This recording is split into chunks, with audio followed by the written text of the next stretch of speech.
Uniform and non-uniform motion of an object. Consider a moving vehicle or bicycle which covers a distance 5 meters in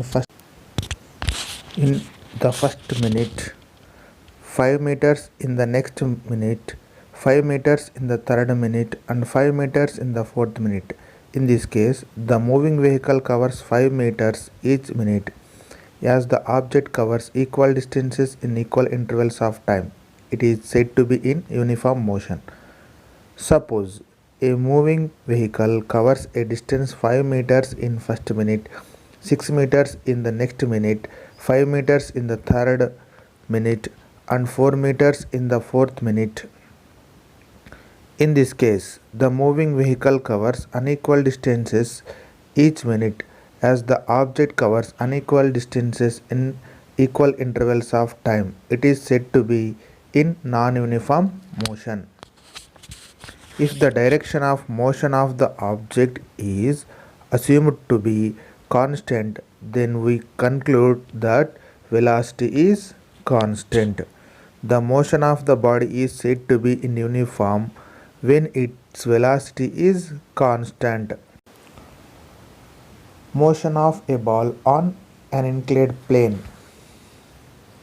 Set up an inclined plane. Take a ball. Push it from the bottom of the inclined plane with a speed so that it moves up. Observe the speed and the motion of direction of the ball.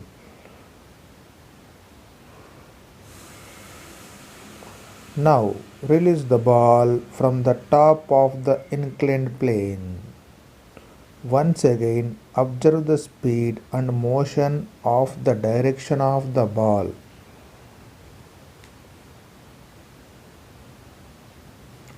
Now observation. We observe that the speed of the ball increases gradually on the down slope, but the direction of motion remains constant. Decreases gradually on the upward slope, but the direction of motions remain constant. What we learn now from this activity? In the both cases, we learn that speed of the object will change on the inclined plane, but the direction of motion of the object remains constant. Now, uniform circular motion. Let us perform an activity. Take an object which is tied to one end of a string. Try to rotate the string in a horizontal direction as it makes a circle. Now draw its path of motion and velocity vectors at different positions.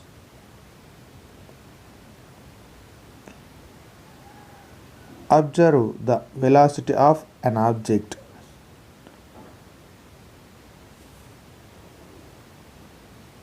We will observe that the object will be moving in a circular path with constant speed, and the direction of velocity changes at every instant of time.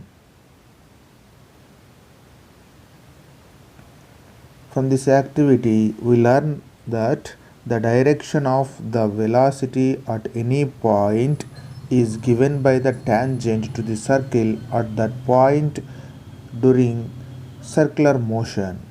The direction of motion is therefore continuously changing, but the speed is constant.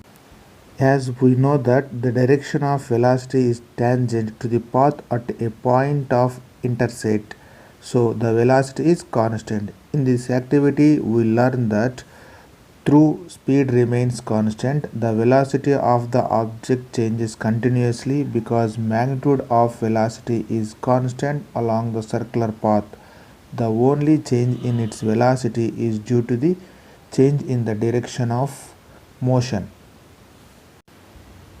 Motion of an object thrown into air. Take a ball, throw it into the air while making some angle. Observe the speed and the motion of direction of the ball.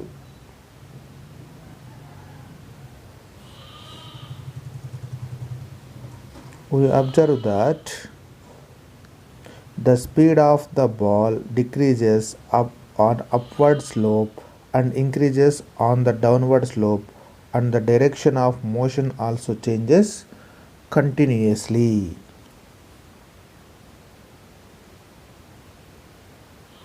From this activity, we learn that the speed and the direction of motion both changes simultaneously.